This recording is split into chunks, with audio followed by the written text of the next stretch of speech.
ಆತ್ಮೀಯ ವಿದ್ಯಾರ್ಥಿಗಳೇ, ಮನಸ್ಸು ಯೂಟ್ಯೂಬ್ ಚಾನಲ್ಗೆ ಆತ್ಮೀಯವಾದ ಸ್ವಾಗತ.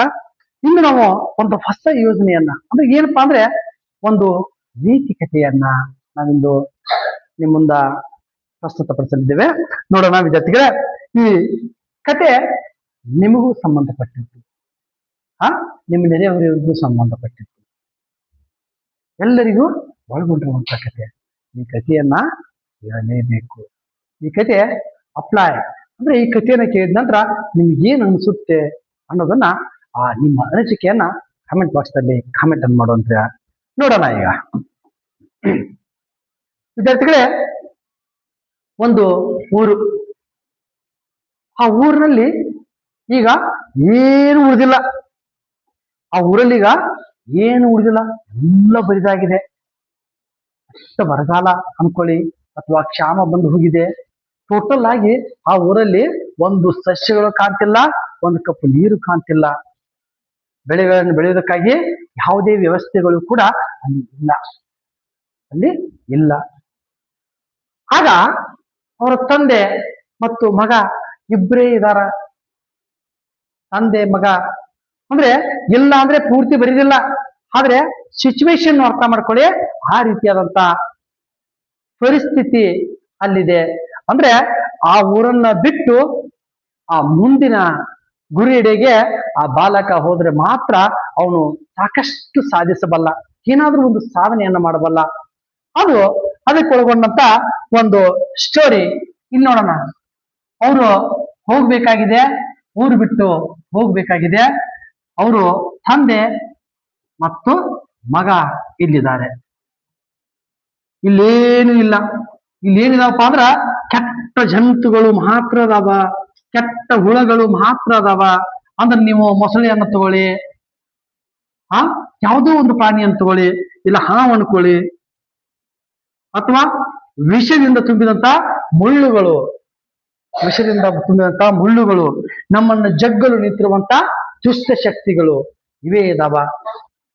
ಇಲ್ಲಿ ಎಲ್ಲ ವಿಷಭರಿತವಾದಂತ ಮುಳ್ಳಿನ ಗಿಡಗಳದಾವ. ಅಲ್ಲೆಲ್ಲ ಏನದಾವ? ವಿಷಭರಿತವಾದಂತ ಮುಳ್ಳಿನ ಗಿಡಗಳದಾವ. ಮುಳ್ಳಿನ ಗಿಡಗಳು, ಬರೇ ಮುಳ್ಳಿನ ಗಿಡಗಳು ಅಲ್ಲೇನ್ ಕಾಣ್ತಾವ.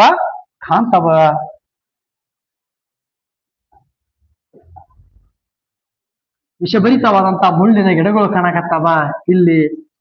ಇಲ್ಲಿ ಮುಳ್ಳಿನ ಗಿಡಗಳು, ದಾರಿರೋದು ಇಲ್ಲಿ. ಇದೇನು? ನೀರು. ಇದು ನೀರಿನಿಂದ ತುಂಬಿರುವಂತ ಒಂದು ಬಾವಿ, ನೀರಿನಿಂದ ತುಂಬಿರುವಂತ ಒಂದು ಬಾವಿ ಇದೆ. ಈ ಬಾವಿಯಲ್ಲಿ ಏನೈತಿಪ್ಪ ಅಂದ್ರ ದೊಡ್ಡ ದೊಡ್ಡ ಹಾವುಗಳು, ಮೊಸಳೆ ಏನಾದ್ರೂ ನಮಗೆ ಆಹಾರ ಸಿಕ್ಕರೆ ಸಾಕು ಎನ್ನುವಂತ ಬಾಯನ್ನು ತೆಗೆದುಕೊಂಡಂತ ಕ್ರೂರವಾದಂತ ಪ್ರಾಣಿಗಳದಾವ, ಜೀವಿಗಳದಾವ. ಸಾಕು, ಒಳಗೊಂದು ಏನಾರ ಬಂದ್ರೆ ಸಾಕು, ನಾವು ನುಂಗಿ ಅದುಮಕೊಂಡು ಹಿಂದೆ ಹಾಕಿ ಬಿಟ್ರಾಯ್ತು ಅನ್ನುವಂತ ಪ್ರಾಣಿಗಳದಾವ. ಈಗ ಆ ತಂದೆ ಮಗ ಈ ಬಾವಿಯನ್ನು ದಾಟಬೇಕು. ಅವ್ರ ಹತ್ರ ಇರೋದು ಒಂದೇ ಒಂದು ಸಾಧನ, ಒಂದು ಸ್ಟಿಕ್ ಇದೆ, ಒಂದು ಕಟ್ಟಿಗೆ ಇದೆ ಅವ್ರ ಹತ್ರ. ಒಂದು ಕಟ್ಟಿಗೆ ಇದೆ, ಒಂದು ಕಟ್ಟಿಗೆ ಮಾತ್ರ ಅವ್ರ ಹತ್ರ ಇದೆ. ಇದೊಂದೇ ಕಟ್ಟಿಗೆ ಅವ್ರ ಹತ್ರ ಇದ್ದದ್ದು. ಈ ಕಟ್ಟಿಗೆಯನ್ನ ತಂದೆ ಮಗ ಇಬ್ರು ಡಿಸ್ಕಷನ್ ಮಾಡಿದ್ರು, ಚರ್ಚೆ ಮಾಡಿದ್ರು, ಇಬ್ರು ಮಾತಾಡ್ಕೊಂಡ್ರು. ಮಗಗ ಅಂಜಿಕ್ ಬರಾಕತ್ತಿ, ಪಪ್ಪ ನಾ ದಾಟಾಕ್ ಒಲ್ಯ, ನಾನು ಇಲ್ಲೇ ಬಿದ್ದು ಸಾಯ್ತೇನಿ, ನನಗೊಂದು ತುತ್ತು ಅನ್ನ ಸಿಗದಿದ್ರು ಪರವಾಗಿಲ್ಲ, ನಾನು ಈ ಹುಳ ಜಂತುಗಳದಾವಲ್ಲ, ನನ್ನ ಹಿರಿತಾವಲ್ಲ, ನನ್ನ ಹಿಕ್ಕಿ ತಿನ್ನಾಕ್ ಟ್ರೈ ಮಾಡ್ತಾವಲ್ಲ, ಇವುಗಳ ಜೊತೆಗೆ ನಾನು ಇರ್ತೇನಿ ಅನ್ನುವಂತ ಮಾತನ್ನ ಅವಾಗ ತಂದೆ ಅವನಿಗೆ ಹೇಳ್ತಾನ, ನೋಡಪ್ಪ ಬ್ಯಾಡ, ನಾವ್ ಇದನ್ನ ದಾಟೋಣ.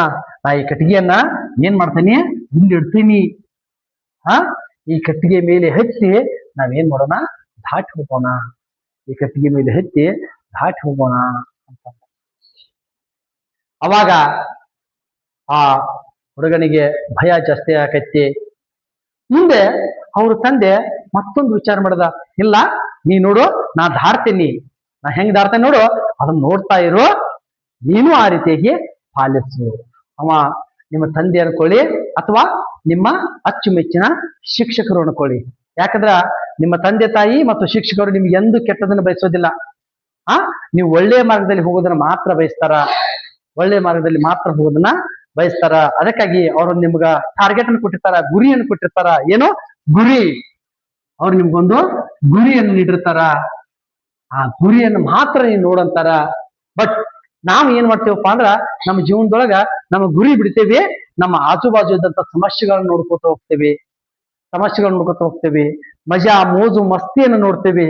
ಮೋಜು ಮಸ್ತಿ ಮಜಾ ಕೆಟ್ಟ ಚಟಗಳು ಹೆಂಗಪ್ಪ ಅಂದ್ರವು ಇಲ್ಲಿ ಹಾವು ಏಡಿ ಚೇಳು ಎಲ್ಲ ಒಳಗ ಹಂಗ ಇವುಗಳೆಲ್ಲವನ್ನು ದಾಟ್ಕೊಂಡು ಹೋದಿವಂದ್ರ ನಮ್ಮ ಗುರಿಯನ್ನು ನಾವು ಮುಟ್ತೇವೆ. ಆ ಹಾವು ಚೇಳು ಎಲ್ಲದವಲ್ಲ, ಮೊಸಳೆ, ವಿಷ ಜಂತುಗಳೆಲ್ಲ ಅದಾವಲ್ಲ, ಇವೆಲ್ಲ ಏನಪ್ಪಾ ಅಂದ್ರ ಕೆಟ್ಟ ಚಟಗಳು, ಕೆಟ್ಟ ಹವ್ಯಾಸಗಳು, ದುಷ್ಟ ಫ್ರೆಂಡ್ಸು. ಅವ್ರೆಲ್ಲಾ ಬರ್ತಾರ. ಎಲ್ಲಾರು ದುಷ್ಟ ಇರೋದಿಲ್ಲ. ನಮ್ಮ ದಾರಿ ತಪ್ಪಿಸುವಂತವ್ರು, ಆ ದಾರಿ ತಪ್ಪಿಸುವಂತ ಜಂತು ಹುಳುಗಳು. ಅವುಗಳನ್ನ ನಾವು ಅವ್ರ ತಂದೆ ಡಿಸೈಡ್ ಮಾಡಿ ಅವ್ರು ಏನ್ ಮಾಡಿದ್ರು, ದಾಟಿ ನಾನು ಹೋಗ್ಲೇಬೇಕು ಅನ್ನುವಂತ ತೀರ್ಮಾನವನ್ನು ತಗೊಂಡು ಅವ್ರು ಏನ್ ಮಾಡಕತ್ರು, ಅವ್ರ ತಂದೆ ಇದ್ದವ್ರು ಇಲ್ಲಿ ಮ್ಯಾಲೆ ನಿಧಾನ ಹತ್ತಿ ಅವ್ರ ಕೆಳಗ್ ನೋಡ್ಲಿಲ್ಲ. ನೇರವಾಗಿ ನೋಡ್ತಾ ಆ ಗುರಿಯನ್ನೇ ಫೇಸ್ ಮಾಡ್ತಾ ಅವ್ರು ಏನ್ ಮಾಡಿದ್ರು, ಮುಂದೆ ಸಾಗಿದ್ರು. ಹೇಗೆ ಮುಂದೆ ಸಾಗಿದ್ರಪ್ಪ ಅಂದ್ರ ಹೀಗೆ ನಡ್ಕೋತ ಅವ್ರು ಏನ್ ಮಾಡಿದ್ರು, ಇಲ್ಲಿ ಬಂದ್ರು.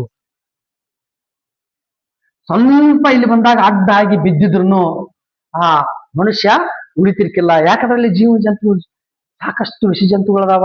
ಮೊಸಳು ಹಿಂಗತ್ತೆ ಕೊಡ ಕುಂತತಿ ಬಾಯಿನ, ಹಾವನು ಹಿಂಗ ಕುಂತತಿ, ಕವಕ್ಕನ ಬಂದ ಮುಂಗಿರಾಯ್ತು ಅಂತೇಳಿ ಒಂದಕ್ಕಿಂತ ಒಂದು ಅಂತರಲ್ಲಿ ಅವರು ತಮ್ಮ ಗುರಿಯತ್ತ, ಅದನ್ನ ದಾಟಬೇಕು ಅನ್ನುವಂತ ಮನಸ್ಥಿತಿಯತ್ತ ಹೆಜ್ಜೆ ನಿಟ್ಟು ಅವ್ರು ದಾಟಿ ಗುರಿಯನ್ನು ಮುಟ್ತಾರ.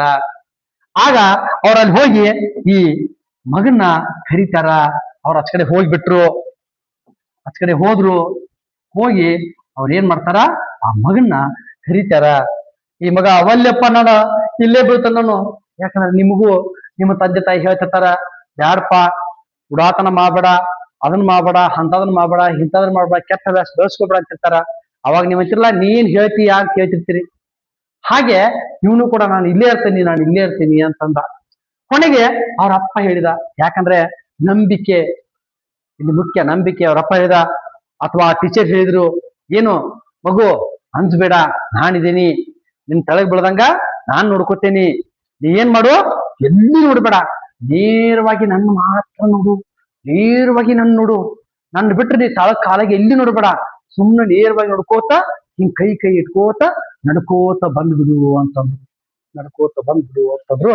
ಅವಾಗ ಆ ಈ ವಿದ್ಯಾರ್ಥಿನಲ್ಲ ನೀವೇನ್ ಮಾಡಿದ, ನೇರವಾಗಿ ಅವ್ರ ಅಪ್ಪನ್ನ ನೋಡಕತ್ತ. ಅವ್ರ ಅಪ್ಪನ ನೋಡ್ಕೋಂತ ಹಂಗ ಒಂದೊಂದು ಹೆಜ್ಜೆ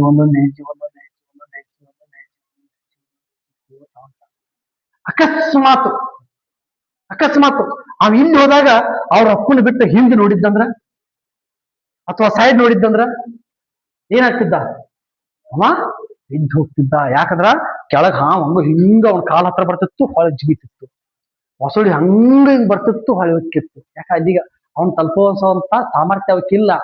ಯಾಕಂದ್ರೆ ಅವ ಅಚಲವಾದಂತ ತೀರ್ಮಾನವನ್ನು ಮಾಡ್ಯಾನ. ಏನು, ನಾನು ನನ್ನ ಗುರಿಯತ್ತ ಹೋಗ್ಬೇಕು, ನಾನು ನನ್ನ ಗುರಿಯನ್ನ ಮುಟ್ಟಬೇಕು ಅಂತೇಳಿ.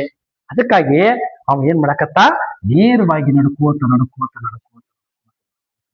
ಹೋಗಿ ಅವ್ರ ಅಪ್ಪನ್ನ ತಲುಪಿದ.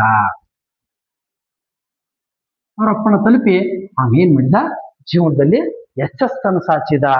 ಈಗ ಅವಂಗೆ ಸಾಕಷ್ಟು ಇದೆಲ್ಲ ಪ್ರಪಂಚ ಅವಂದೇ. ಇಲ್ಲೇ ಇದ್ದಿದ್ರವ ಅಲ್ಲೇ ಇದ್ದು ಸರ್ವನಾಶ ಅಂತಿದ್ದ.